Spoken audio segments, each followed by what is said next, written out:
Buenas noches a todos y a todas, a Kini on the Road, episodio número 8 de esta serie de Mi Camino y el Alquimista, esos símiles entre ese libro que me llegó con 16 años, que olvidé de mi vida, que regresó a mi vida en un momento que ya revisaremos, que ya he explicado en algún episodio anterior, y capítulo 7 hice pues un recapitulativo de los episodios 1 a 6 hasta mi llegada a África, a pesar de que ya estuve viviendo en Marruecos, antes de irme a Holanda, vivir un año en Holanda y que ese rey de Salem, Rubén, antiguo jefe mío en Madrid, pues me llamara cuando él ya estaba basado en Senegal, yo en Holanda, tenía que basarme en Senegal, en Dakar, llegué allí y a las pocas semanas me dijeron que tenía que ir a ayudar al cierre anual de nuestra oficina en Mauritania. Y ahí nos paramos en el capítulo 7, empezamos el capítulo 8. El alquimista, ya sabéis, Santiago, el protagonista, hace el paso del estrecho y su primer parada es en Tánger, como yo. Yo también, mi primera parada en África fue en Tánger, luego pasé tiempo en Marruecos, antes de ir a Holanda.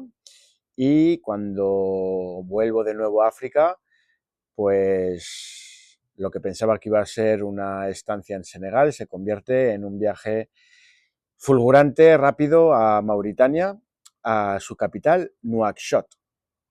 Llego allí a finales de 2010 para ocuparme del cierre anual de, de los libros de 2010, porque el director financiero tenía o estaba de baja por temas de salud.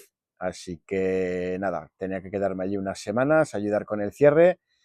Al final eso se alargó y llegó pues mi primera posición importante. Me ofrecieron el puesto de director financiero en Mauritania y, y muy contento. En aquella época también eh, me presté a ayudar financieramente a mi familia, que lo estaba pasando bastante mal por la crisis que golpeó o estalló en 2008 y ya para 2010 pues la familia necesitaba ayuda y me sentí muy orgulloso de poder ayudar y contribuir a que las cosas les fueran un poco mejor. Bueno, ¿qué decir de Mauritania? Bueno, para empezar, cuando yo escuché Mauritania, una anécdota graciosa es que cuando mi jefe Rubén me dijo de ir a Mauritania, yo la verdad es que no había escuchado nunca Mauritania, prácticamente nunca, en aquel año 2010. Lo primero que me vino a la cabeza fue Mauricio, las Islas Mauricio, que está en el Océano Índico, que, bueno, no sé si sabéis, pero es bastante paradisíaco, playas de arena blanca y una vida bastante guay. Así que no lo dudé, me fui a Mauritania, que está justo al ladito de Senegal, al norte está entre Senegal y Marruecos, al sur de Marruecos, y nada tenía que ver con Islas Mauricio. Eh, Otra cosa interesante es que, bueno, ya os conté en algún episodio anterior que estuve en Nueva York, en las Torres Gemelas, el mismo verano que hubo el atentado. Yo estuve en Nueva York en julio, subí a una de las Torres Gemelas en el mes de julio de 2001. Ya cuando volví a España después de un año en Estados Unidos, en septiembre estaba viendo la tele cuando vimos el ataque a las Torres Gemelas. Mi padre me comentó y bueno, me quedé alucinado con aquello y bueno, ya sabéis, eso pues cambió el mundo, cambió nuestra concepción también, yo creo, sobre el Islam, ese Islam radical. Y bueno, pues Mauritania es una república islámica, no se permite el consumo de alcohol ni de cerdo. Y bueno, pues es un país bastante ortodoxo en cuanto a la práctica de la religión. Todo el mundo reza 5 veces al día. El Ramadán se lleva a rajatabla durante un mes. La gente no come nada durante el día, solo lo celebran a la noche. De hecho, lo sentí bastante interesante, como ellos lo llaman en francés, cortar el ayuno.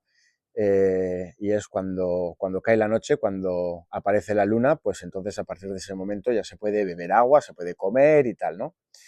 Y bueno, lo pasaba de vez en cuando con amigos de la oficina que me invitaban, son muy En general les encanta recibir a gente, presentar un festín, se come, se discute, se comparte, se bebe té y son momentos, bueno, me parecieron bastante guays.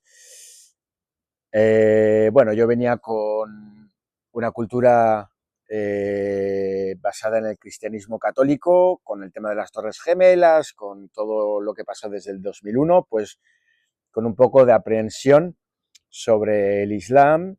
Y bueno, pues cuando llegué al aeropuerto de Nuakchot, recuerdo bien que me chocó porque, bueno, era un aeropuerto muy pequeñito, ahora ya hay un nuevo aeropuerto, era un aeropuerto en el que ya bajabas del avión no por esos túneles que nos llevan al interior del aeropuerto, bajabas por las escaleras del avión y ya pues en la pista la gente se encendía un cigarrillo, eso me pareció increíble, te enciendes un cigarrillo ya antes de incluso entrar ahí donde puedes recoger tus maletas y bueno, la gente que te recibe, porque vinieron a recibirme una persona que se encargaba de mi visado y tal, pues todo el mundo allí está vestido con unas túnicas muy singulares de Mauritania. También se utilizan un poco en Senegal y en Mali, un poco parecidas, con unos tejidos que a veces daría la sensación que son un poco plásticos, pero realmente es algodón, pero es un poco brillante, es una prenda que utilizan para sentirse frescos, es una prenda bueno, que permite que el cuerpo dentro pues, esté fresco porque Mauritania es la puerta del Sáhara y puede hacer mucho calor, pero puede hacer mucho fresco por la noche. Unas noches estrelladas increíbles en Nuakchot y en Mauritania, ya os digo, saliendo de casa ves el Sáhara y las dunas, eh, a vista de, se pierde la vista con las dunas, es maravilloso. Y bueno, ¿qué más contar de Mauritania? Bueno, pues que la gente va vestida con sus túnicas, casi todo el mundo va con ese atuendo. Allí conocí a mi gran amigo Ángel, que es gallego. Ángel no quiere aparecer en mis vídeos, pero lo menciono con cariño, eh, porque él, como es gallego, me dice muchas veces que, me dice, Joaquín, yo soy gallego, cuando te cruzas a un gallego por el portal, por las escaleras, el gallego se para porque no quiere que sepas si subes o bajas. Así son los gallegos también. Bueno, quiero mucho a Ángel, fue un mentor también. Pasamos muchos tiempos geniales ahí en Mauritania. Él era el director de nuestra oficina en Mauritania, yo era director financiero. También encontré a Nicolás, otro gran amigo con el que pasé muchas cosas en Marruecos. Cuando estuve aquel año en Marruecos, él trabajaba en Marruecos y quién nos iba a decir que nos volveríamos a encontrar en Mauritania y también pues pasamos momentos increíbles. Cuando llegué a Marruecos, cuando llegué a Mauritania, para que os hagáis una idea, es un poco como si llegas a la aldea de Obi-Wan Kenobi, de la Guerra de las Galaxias. Es un poco así, las casitas de un solo piso, con mucho espacio entre casas. Y bueno, eh, el desierto está al lado, todo está lleno de arena. La arena a veces está en suspensión, no se llega a ver nunca realmente el sol azul de toda la arena que está en suspensión. Está abierto al océano Atlántico, entonces hay también una brisa y recuerdo bien ese olor de puerto de pesca que llega incluso a la ciudad, porque el puerto de pesca no estaba lejos de Nuakchot. Hay que recordar que Nuadhibou es la segunda, incluso primera ciudad económica del país, está en el norte de Mauritania, hace frontera con, no quiero herir susceptibilidades, pero lo podemos llamar Marruecos o Sáhara Occidental, dependiendo quién lo diga. No quiero meterme en problemas porque esto resulta muy susceptible para ciertas personas, especialmente los marroquíes y los argelinos, así que como tengo amigos de los dos lados, que quiero mucho, pues no quiero meterme mucho en ese tema, pero Nuadhibou está en la frontera con el Sáhara Occidental que reclama Marruecos, ¿no? Y es una ciudad principalmente que vive del pescado. Hay ahí pues flotas chinas, turcas, españoles, italianos, de todas las nacionalidades. De ahí los acuerdos de pesca famosos para pescar atún, pulpo y otras especias. Y a partir del pescado, no solo el pescado que luego se exporta a diferentes países, pero también pues aceite de pescado, harina de pescado. Es una gran industria que funciona allí. En Nuadhibou pues eso es una ciudad también muy vibrante que vive principalmente de la pesca, como ya digo, también de las exportaciones de minerales. Mauritania tiene uno de los, bueno, era en la fecha el tren más largo del mundo para una mina de hierro que existe en Mauritania. De hecho, puedes hacer un pequeño tour, yo lo hice, montando en esos vagones que permiten a algunas personas montarse en ese tren y hacer un transcurso de unos cientos de kilómetros hasta la zona de la mina.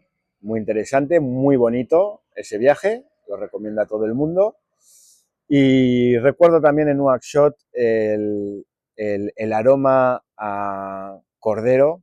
Es algo bastante distintivo porque, bueno, pues no se come cerdo y en cualquier esquina de Nouakchott, pues alguien está haciendo un kebab o están friendo unas carnes y eso es un poco la comida de calle, la street food en Nouakchott y en otros países así, pues es el cordero, por ejemplo, y recuerdo bien, pues la brisa del mar trayendo ese olor a pesca fuerte, porque no son los puertos que conocemos en Europa o en España bien gestionados y tal. Bueno, es un tumulto de gente que viene con pescado en esas pateras que veis llegar a Canarias y tal, pues vienen todas las tardes.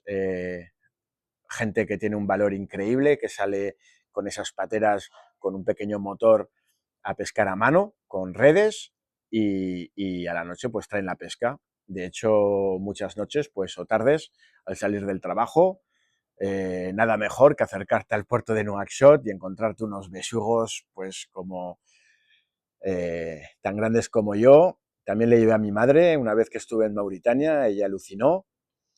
Otra experiencia increíble en Mauritania, bueno, un poco triste, es que yo ya no salía con aquella novia del norte de San Sebastián que habíamos roto en Madrid.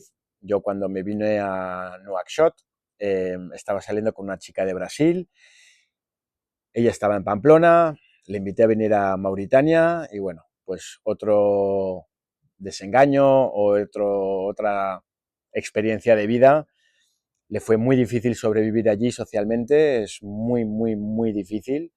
Ya os digo, no hay realmente una gran vida social, la población o el número de expatriados no es tan grande, entonces, bueno, pues para ella fue muy difícil y al cabo de unos meses pues decidimos separarnos, ella quería volverse a su tierra, a Brasil, y bueno, aunque seguimos unos pocos meses el contacto, al final pues la relación nos siguió adelante. En ese caso, bueno, ya os digo que tener amigos como Ángel o como Nicolás, pues fueron grandes apoyos. Una anécdota también muy graciosa de mi primer contacto con un país musulmán, africano. La verdad que en Mauritania no se sabe muy bien si son subsaharianos o magrebís. Hay una mezcla bastante 50-50 entre lo que son gente como con rasgos magrebíes de lo que son ya pues áfricos subsaharianos. Entonces hay una mezcla y de hecho una especie de lucha de clanes bastante fuerte para proteger un poco a la raza magrebí. Al mismo tiempo, un dato interesante es que Mauritania fue, yo creo que el país que más tarde abolió la esclavitud, más tarde incluso que África del Sur. De hecho, durante los años en los que viví allí, aunque se ha abolido legalmente, todavía hay personas que trabajan en el servicio de familias, viven, de hecho, cada casa tiene su personal, vamos a decir, pues una, dos, tres personas que pasan de generación en generación en la misma familia. Entonces, es un tema un poco delicado, pero bueno, es una especie de esclavitud adornada, eh, y esto es así. Eh, Dato muy interesante y un gran descubrimiento también en un país musulmán como Mauritania es la palabra, y quedaros bien con esta, igual alguno la habéis ya escuchado cuando habéis viajado, es la palabra inshallah. Inshallah es una palabra que se utiliza mucho en todos los países donde hay mucho musulmán, y su traducción al árabe es si Dios quiere. Entonces, la anécdota graciosa es que cada vez que le preguntas a alguien en Mauritania, esto pasa también en Senegal, en Mali, en otros países de África del Oeste, yo trabajando en un puesto de responsabilidad, pues, oye, tenía subordinados y le decía a uno, oye, mira, mañana yo necesito que me prepares esto, esto, esto. ¿Me lo puedes, por favor, entregar? Y entonces es muy típico escuchar que la gente te responde con un sí, inshallah. Y yo le decía, pero mañana, ¿no? Me dice, sí, sí, sí, sí, inshallah. Entonces, bueno, al principio yo dejaba las cosas hasta el día siguiente o al deadline que le había dado a esa persona, y entonces, pues al llegar ese día, oye, pues las cosas o lo que había pedido, pues igual no estaba listo. Entonces le pregunté o le preguntaba a la persona y decía, oye, pero ¿y esto me lo has preparado? Y decía, no, no, no, me ha pasado esto, tal y cual. Y bueno, al principio me costaba un poco adherirme a ese ritmo, porque África, ya te digo, no lo vas a cambiar, es otro ritmo. África te enseña a ti, no enseñas tú a África. Y al final, pues nada, pregunté a la gente, oye, cuando ya me decían esto de inshallah, decía, oye, esto de si Dios quiere, que, o sea, ¿qué quiere decir todo esto, no? Y decía, no, esto quiere decir, si Dios quiere, pues mañana te lo entregaré, porque nunca se sabe si Dios me va a permitir hacer esta tarea. Oye, puede caer un meteorito o se puede morir una persona, no lo sé. Y es bastante identificativo de la región. Eh, yo es verdad que me he especializado mucho más en el Magreb y el África subsahariana del oeste y del centro, y os puedo decir que es bastante, bastante común.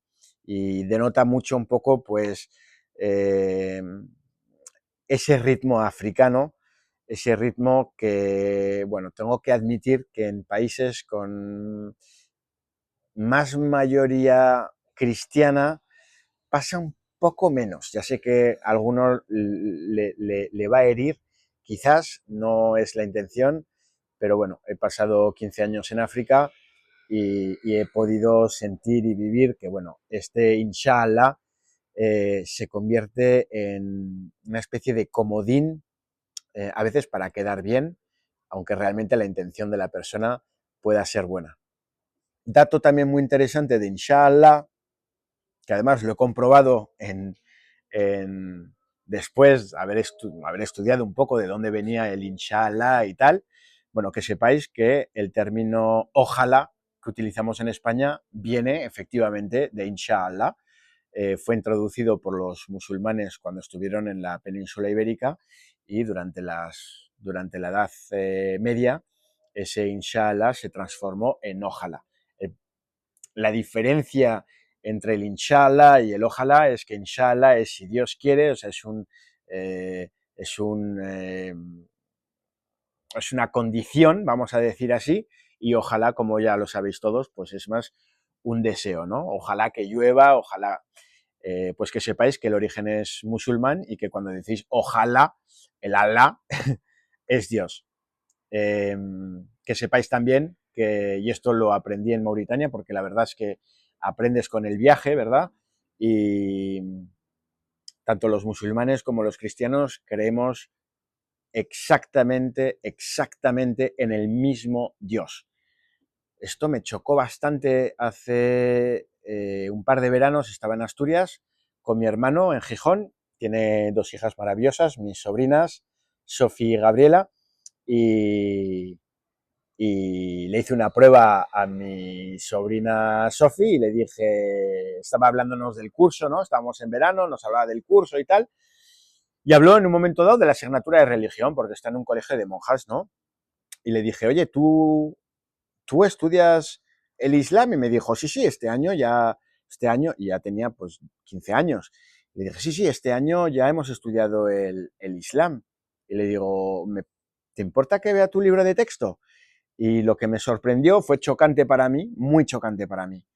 Es aprender que en un colegio, pues eso, católico, cuando abrí el libro y me dijo, bueno, pues aquí está el Islam, ¿no?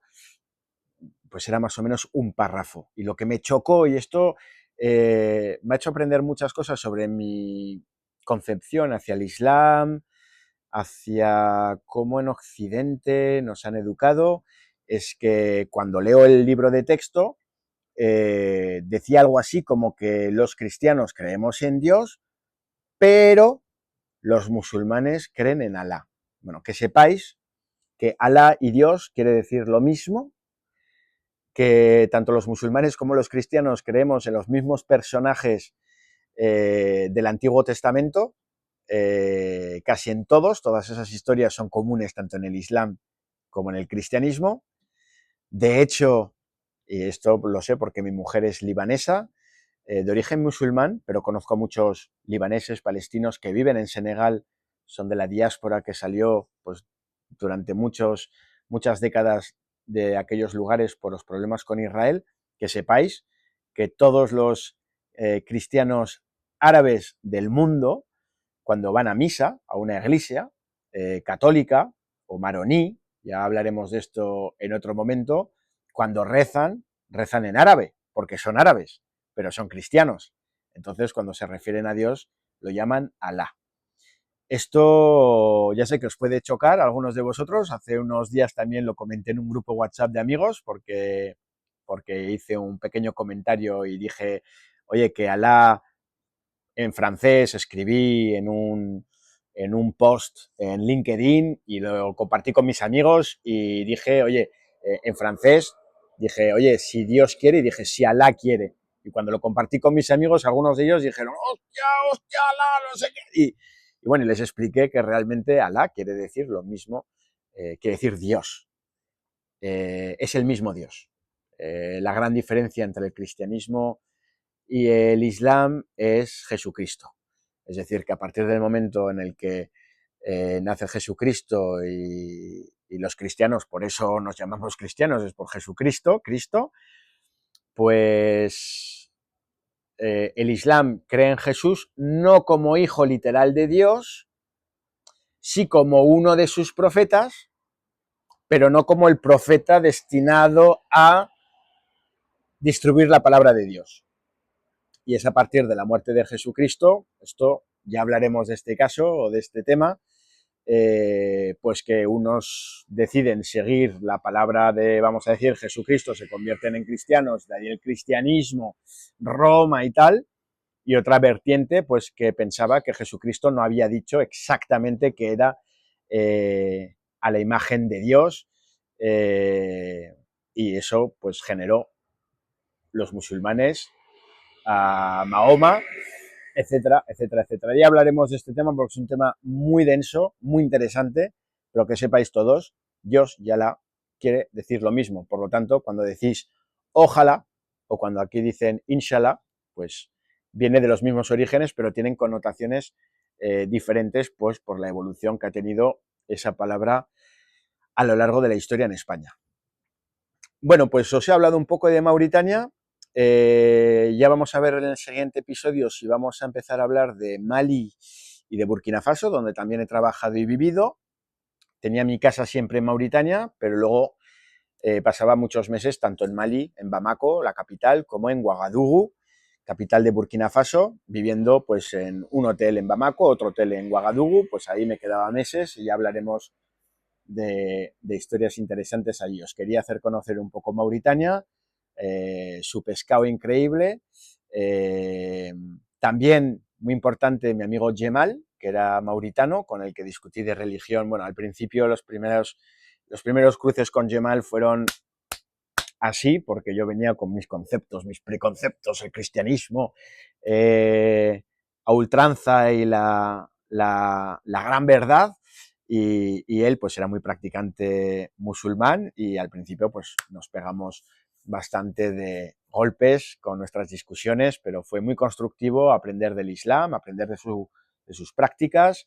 Sí es cierto que me parece que el Islam es un poco más, o muestra un Dios un poco más punitivo, y conduce, yo creo que a un poco más de estigmatización en las personas. Ya hablaremos de esto, no quiero criticar el Islam, no me llaméis islamofobo ni cosas de esas.